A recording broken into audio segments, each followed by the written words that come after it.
Assalamualaikum warahmatullahi wabarakatuh.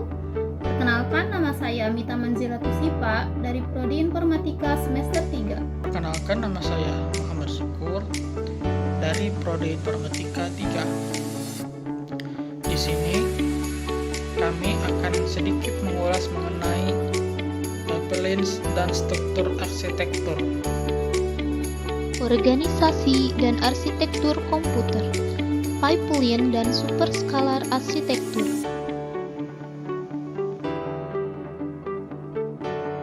Pengertian pipeline.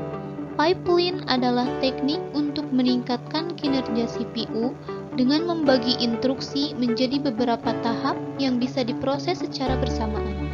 Setiap tahap dalam pipeline dapat menangani bagian berbeda dari instruksi, sehingga memungkinkan eksekusi instruksi berikutnya tanpa harus menunggu instruksi sebelumnya selesai sepenuhnya. Tahapan dalam pipeline. 1. Fetch, ambil instruksi. Instruksi diambil dari memori. 2. Decode, dekode instruksi. Instruksi yang diambil di decode untuk memahami jenis operasi yang perlu dilakukan. 3. Execute atau eksekusi. Operasi eksekusi dilakukan seperti perhitungan aritmatika. 4. Memori akses. Mengakses memori untuk membaca atau menulis data jika diperlukan. 5. Write back. Hasil eksekusi instruksi ditulis kembali ke register atau memori.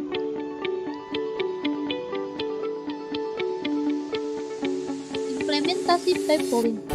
Keuntungannya yaitu mengurangi waktu eksekusi instruksi secara keseluruhan, mengoptimalkan penggunaan sumber daya CPU dengan memproses instruksi secara paralel.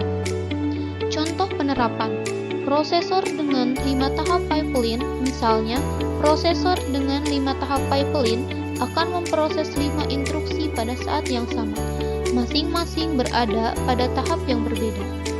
Isu yang dihadapi: 1. Data hazard.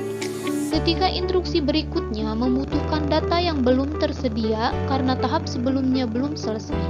2. Control hazard. Terjadi ketika ada cabang instruksi, misalnya if statement. 3. Ada structural hazard. Ketika ada lebih dari satu instruksi yang membutuhkan sumber daya yang sama.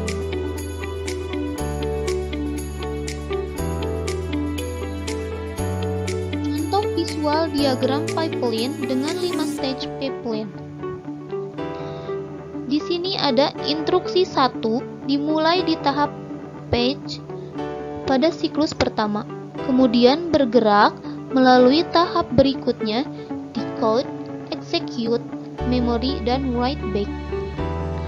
Pada siklus kedua, instruksi kedua yaitu instruksi ini yang kedua mulai pada tahap fetch, sedangkan instruksi pertama sudah berada di tahap write back. Ini memungkinkan instruksi kedua dan ketiga dan seterusnya mulai diproses lebih cepat, meskipun instruksi pertama belum selesai sepenuhnya. Diagram ini menunjukkan bahwa prosesor dapat memproses beberapa instruksi dalam satu waktu, meskipun hanya satu instruksi yang sedang diproses dalam setiap tahap pada setiap siklus.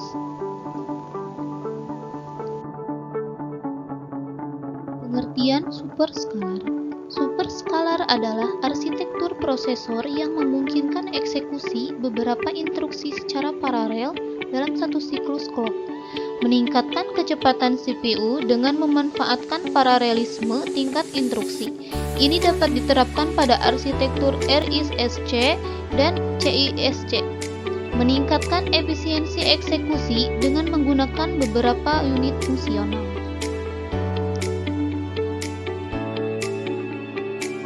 Implementasi superskalar. Keuntungannya yaitu dapat meningkatkan throughput instruksi karena banyak instruksi dieksekusi secara paralel. Kedua, mengurangi waktu eksekusi per instruksi dengan memanfaatkan berbagai unit eksekusi. Isu yang sering dihadapi. Yang pertama ada dependence, instruksi yang saling bergantung tidak dapat dieksekusi bersamaan. Yang kedua ada branch prediction, mendebak jalur cabang instruksi agar pipeline tetap penuh. Contoh penerapan, prosesor dengan 2 atau lebih unit ALU dapat mengeksekusi 2 instruksi aritmatika dalam satu siklus.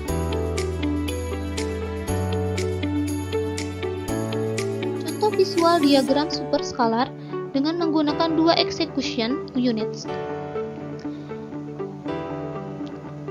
Di sini ada siklus pertama. Pada siklus pertama 2 instruksi dieksekusi secara paralel, instruksi 1 dan instruksi 2. Instruksi 1 dieksekusi oleh ALU, arithmetic logic, dan instruksi 2 juga sama menggunakan ALU. Siklus kedua, yaitu instruksi 3, dieksekusi oleh FPU atau floating point unit, dan instruksi 4 dieksekusi oleh ALU. Siklus ketiga, instruksi 5 oleh FPU dan instruksi 6 dieksekusi oleh ALU. Di sini ada FPU dan juga ALU. Apa itu perbedaan FPU dan ALU? ALU digunakan untuk sebagian besar operasi yang melibatkan bilangan bulat, seperti pengolahan data integer dalam program aplikasi biasa, operasi logika dalam pengolahan data, dan perbandingan nilai.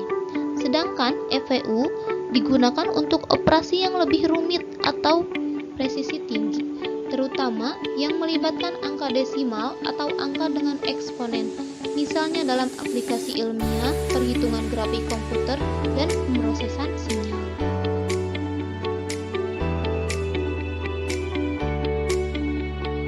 Kemudian ada perbandingan pipeline dan superskalar.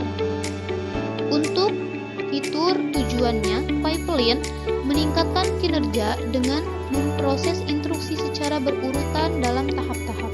Sedangkan superskalar meningkatkan throughput dengan mengeksekusi beberapa instruksi dalam satu siklus clock. Untuk arsitekturnya, pipeline memiliki satu unit eksekusi, tetapi instruksi dibagi menjadi beberapa tahap. Sedangkan superskalar memiliki beberapa unit eksekusi yang bekerja paralel. Masalah utama untuk pipeline yaitu data hazard, control hazard, structural hazard. Sedangkan untuk superskalar, data dependence, branch prediction, instruksi terhambat karena dependensi. Keuntungan dari pipeline memanfaatkan pipelining untuk meningkatkan kecepatan eksekusi instruksi. Sedangkan untuk keuntungan superskalar mengoptimalkan eksekusi instruksi dengan mengeksekusi beberapa instruksi dalam satu siklus. Perbedaan utamanya yaitu pipeline lebih fokus pada pembagian eksekusi instruksi ke dalam berbagai tahap untuk memungkinkan paralelisme instruksi di level tahap. Sedangkan superskalar menambahkan kemampuan untuk mengeksekusi beberapa instruksi secara paralel dalam satu siklus clock, memperbesar kapasitas pemrosesan instruksi prosesor.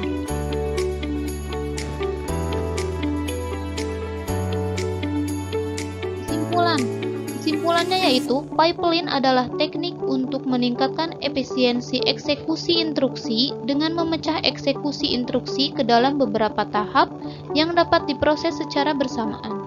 Ini membantu dalam memaksimalkan penggunaan unit eksekusi, tetapi dapat terhambat oleh hazards. Superskalar meningkatkan throughput dengan mengeksekusi beberapa instruksi dalam satu siklus clock. Dengan lebih dari satu unit eksekusi, dapat mengurangi waktu eksekusi instruksi secara keseluruhan. Namun, prosesor superskalar juga menghadapi tantangan seperti data dependence dan kebutuhan akan prediksi cabang yang lebih akurat.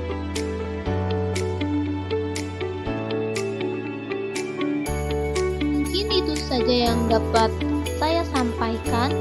Terima kasih telah menonton video kami. Wassalamualaikum warahmatullahi wabarakatuh.